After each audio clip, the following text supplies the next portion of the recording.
Klein Tools RT250. This is neat. I didn't even know this existed. Now, I know Klein makes other detectors or other checkers that basically, and I'll show them to you. This is like the old school one that basically just has these two lights at the bottom. This is like the updated one. Pretty neat. Has an LCD screen on it. I'll show it to you in a second here. We'll plug it in. I just have an extension cord. All right.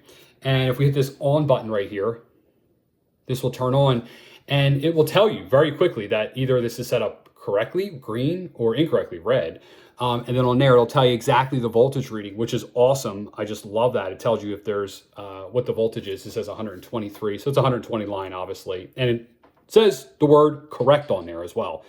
So if there was something wrong, it would tell you on the LCD. This thing would fill up with a whole bunch of different errors and tell you exactly what's going on. It's super small. It seems to be pretty durable. It does require batteries, so that's a little different than the old one. This one gets all the power when you plug it in, but I think it needs the batteries because of the LCD screen. So you can see there, it says open. Now it says open and hot, 0 voltage. Of course, it's not plugged in. Pretty neat. RT250. Check links down below. Pretty neat.